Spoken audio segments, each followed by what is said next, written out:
بسم اللہ الرحمن الرحیم۔ السلام علیکم ناظرین، ریڈ زون کے ساتھ میں ہوں علی رضا الوی اور میرے ساتھ موجود ہیں جناب مظہر برلاس۔ خواتین و حضرات، آپ کی خدمت میں سلام اور حسب سابق حسب روایت پاکستان کے لیے دعا۔ اللہ تعالی ہمارے اس عظیم وطن کو سلامت رکھے اور یہ وطن ترقی کرے۔ پاکستان کی ترقی سے ہم سب کی خوشحالی جو ہے وہ وابستہ ہے۔ علی رضا الوی صاحب، کیا خبریں ہیں؟ پاکستان نے معروف بھارتی جاسوس کلبھوشن یادیو کو دوسری قونصلر رسائی دینے کا اعلان کر دیا ہے۔ انسانی ہمدردی کی بنیاد پر اسے اپنے والد سے ملانے کی بھی پیشکش کی گئی ہے، تاہم کلبھوشن نے سزا کے خلاف نظر ثانی کی اپیل دائر کرنے سے انکار کرتے ہوئے رحم کی اپیل دائر کرنے کا عندیہ دیا ہے۔ اس حوالے سے آپ کو بتائیں گے کہ وہ اس کو قانونی طور پر، یہ خصوصی طور پر انسانی ہمدردی کی بنیاد پر پاکستان نے ایک دفعہ کیا سہولت فراہم کی ہے، اور اس کے علاوہ یہ بھی بتائیں گے کہ اس وقت تک پاکستان میں بھارت نے اپنے کون کون سے جاسوس بھیجے، انہوں نے یہاں کیا کیا کیا، اور جب یہاں سے واپس گئے تو ان کے ساتھ بھارتی سرکار نے اور بھارتی فوج نے کیا کیا کارروائیاں کیں اور کیا سلوک کیا، سارا جائزہ لیں گے۔ اس کے علاوہ آپ کو معلوم ہے کہ جی ٹی وی کا یہ پروگرام خصوصی طور پہ ریڈ زون جو ہے محروم طبقات کی آواز ہے اور وائس لیس لوگوں کی آواز کو بلند کرتا ہے، تو ہم نے بلوچستان حکومت کی شاہ خرچیوں پہ، آپ کو پتہ یہ معاملہ اٹھایا تھا۔ اس کے بعد بلوچستان ہائی کورٹ نے نوٹس بھی لیا۔ اس کے بعد بلوچستان حکومت کی جانب سے ہمارے ساتھ رابطہ کیا گیا کہ حکومت بلوچستان کا موقف جو ہے وہ بھی لیا جائے۔ حالانکہ ہم نے حکومت بلوچستان سے یہ خبر جاری کرنے سے پہلے رابطہ کیا تھا، وزیر اعلیٰ بلوچستان سے براہ راست رابطہ کیا گیا تھا، لیکن انہوں نے کوئی رابطہ نہیں، اس کا جواب نہیں دیا تھا۔ اب ان کے ترجمان لیاقت شہوانی جو ہیں وہ ہمارے ساتھ ٹیلی فون لائن پہ ہوں گے، ہم ان سے بھی بات کریں گے۔ پھر جناب نیشنل ایگریکلچر ریسرچ کونسل میں کس کس نے بہتی گنگا میں ہاتھ دھوئے، سابق وزیر خوراک و زراعت سکندر بوسن نے کس کس پر خصوصی کرم نوازیاں کیں، اور وہاں کون کون سا افسر بہت طاقتور ہے، اس کا جائزہ لینے کی بھی کوشش کریں گے۔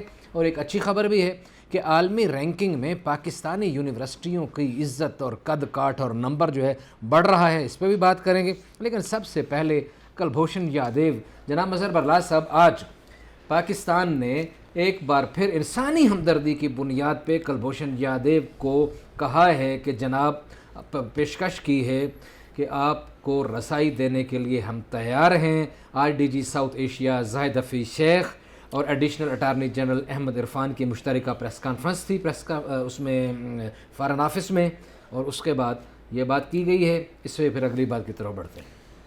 اچھا، میں ایک تو پاکستان کو بہت داد دیتا ہوں، جی، اس لیے کہ خطے میں مشکل ترین صورتحال ہے، اور لداخ میں چین اور انڈیا ظاہر ہے ایک ان کے درمیان لڑائی کی سی کیفیت ہے۔ جی ہاں، اسی طرح آئے روز ایل او سی کی خلاف ورزی کرتا ہے انڈیا، تو بھارتی فوج ایک طرف ہمارے کشمیری بھائیوں پر ظلم و ستم بھی کر رہی ہے۔ صحیح ہے، اس کے باوجود میں سمجھتا ہوں کہ پاکستان کی بڑی بہادری ہے، بڑی دلیری ہے، کوئی شک نہیں، اور بڑی جرأت کا مظاہرہ کیا ہے۔ صحیح ہے، اور سفارتی محاذ پر جو انڈیا پہلے ہی اپنا اکلوتا ہو چکا ہے، اس کو مزید جو ہے زچ پہنچائی ہے پاکستان نے یہ کر کے کہ ایک ان کا جو دہشت گرد ہے حاضر سروس افسر، اس کو رسائی دی ہے۔ صحیح ہے، بالکل صحیح، جو احسان کیا اس پہ کوئی شک نہیں۔ پہلے بھی دی تھی۔ پہلے اس کی ماں کو ملوایا، اس کی اہلیہ کو ملوایا، اور قانونی طور پہ مظہر برلاس صاحب پاکستان باؤنڈ تھا صرف ایک دفعہ۔ پاکستان نے خصوصی طور پر یہ دوسری دفعہ یہ کیا، ایک آرڈیننس پاس ہوا، اس آرڈیننس میں یہ بھی منظوری دی گئی، اس کو اجازت دی گئی صحیح ہے۔ کہ، اور اس کے بعد کیا گیا۔ اب آپ اس سے اندازہ لگائیں کہ پاکستان کس حد تک پروفیشنل ہے۔ پاکستان کے ادارے، پاکستان کے مختلف افراد کتنا پروفیشنلی ٹریٹ کرتے ہیں۔ وہ تو آپ نے دیکھا جب وہ جو ابھی نندن پکڑا گیا تھا، جی جی جی جی، اس وقت بھی ہمارے پروفیشنل سولجرز نے انہیں چائے پلائی، اچھے طریقے سے رکھا، لوگ مار رہے تھے جو جذباتی تھے، وہ کہ جا دشمن کے ادھر فوج نے قدر بھی بچایا، کرتے رہے۔ نہیں زندگی سے بچایا اس کو، اسی وہی لوگ پرتشدد کر ہجوم میں مار دیتا اس کو تو کیا ہوتا اس کو۔ ابھی میں کل ایک ویڈیو دیکھ رہا تھا کسی سکھ جرنیل کی، تو وہ کارگل کے ایشو پہ وہ تعریف کر رہا تھا کرنل شیر خان کی۔ صحیح ہے، اس نے کہا وہ اتنی بہادری سے لڑا، اتنی بہادری سے لڑا کہ جب وہ شہید ہو گیا تو ہمارے علاقے میں لاشیں تھیں، تو میں نے اس کی جیب میں سے کاغذ دیکھا تو وہ تھا کرنل شیر خان۔ تو میں نے اپنے افسران سے بھی کہا اور میرا دل، میں نے کہا یار یہ اتنی دلیری سے لڑا، اتنی بہادری سے، تو میں نے کہا اس کو تو ایوارڈ ملنا چاہیے کوئی بڑا۔ تو پاکستانی افواج نے، پاکستانی حکومت نے کرنل شیر خان کو سب سے بڑا ایوارڈ جو ہے نشان حیدر وہ دیا۔